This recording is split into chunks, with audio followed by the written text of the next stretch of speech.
So good morning, and thank you, Chuck, for your remarks. The only reason Chuck was kind to me this morning is he knows that I have the microphone after him.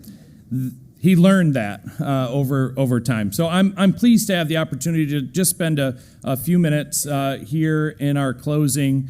They won't let me talk with the commissioner anymore. They took that away from me, so for sure. So I do have the opportunity just to share a few remarks. And I think, the work that we've done over the last 3 days in this idea, and I think just a terrific theme of public education being the path to everywhere. I think we have to reflect on our own paths that we've had, and we think about, and you look at that word cloud, all of the challenges and all of the tricky things that we're dealing with, and board management and political issues and financial issues, et cetera, and really to reflect on why are we here to begin with. One of the really tricky parts, I think, of the leadership that we're trying to do is this, what I describe as this unhealthy nostalgia. That we know that we need to do better.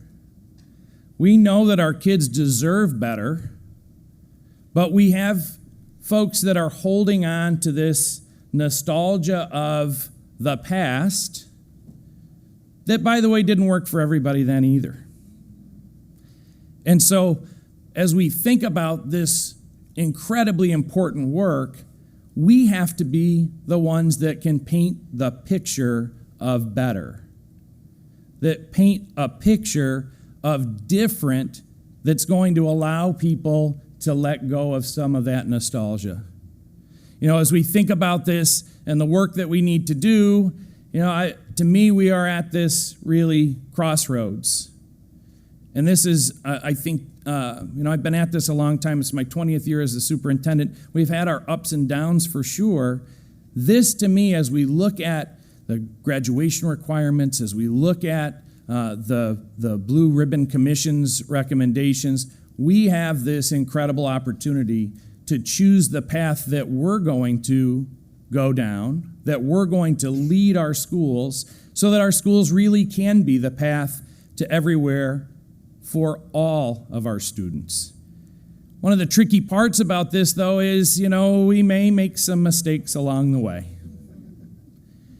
And I think that sometimes in this self-preservation, safety, we lose some of our willingness to try something different. Nobody likes to fail.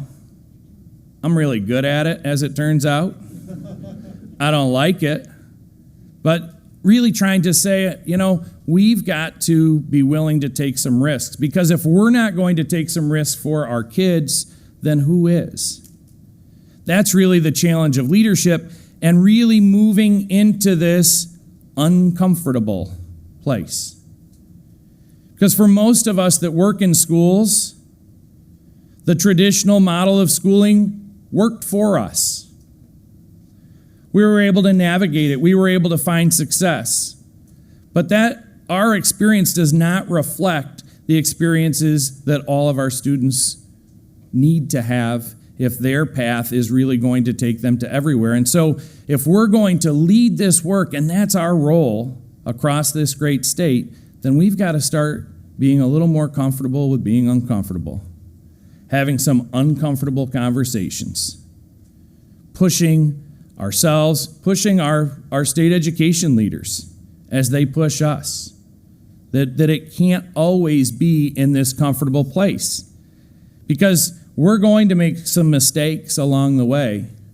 We're going to certainly have some big lessons to learn. But if we're still going to be committed to this idea of all of the students that we're here to serve, from every zip code, then we're going to learn some things and get better as a result.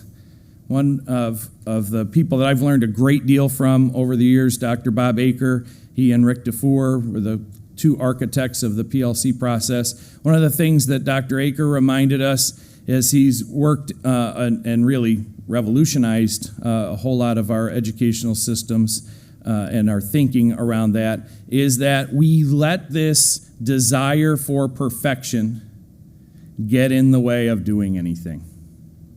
This paralysis. Now, when you look at the direction that we're going, you look at the Blue Ribbon Commission, you might be able to poke some holes in it. You might be able to say, I don't think that part will work. We have a choice, though. Do we really want our schools to be better or not? Are we going to let this idea of there are some pieces of this that I disagree with, there are pieces that I think are going to be really challenging in the context of the district I lead, are we going to allow that to get in the way of doing anything? Too often, I think that's the case. The reality is we're not going to get to perfection. We're going to have a bumpy road. And all of you know that day in and day out in your districts, that success is going to take some paths that you don't expect. But I know the kids in the Windsor Central School District deserve that.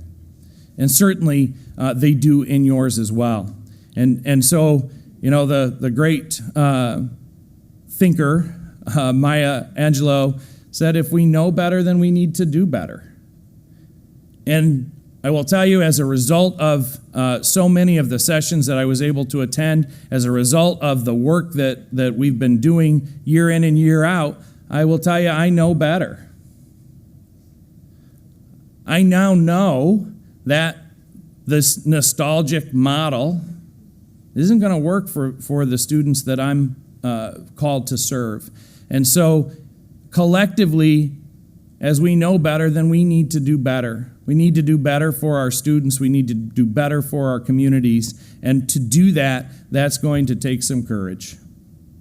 And so, as we have this new school year off and running, what I would challenge you is to challenge yourselves, to challenge the way things are in your own setting, to challenge the work that you do, because we do know that we need to do better. And so, I thank you for the great opportunity to have served the council, to have served so many of the members. Thank you to the council staff who does just an incredible job. And I look forward to working hand in hand with all of you and all of our leaders from the State Education Department and other partners as we do better for our students. Thank you so much.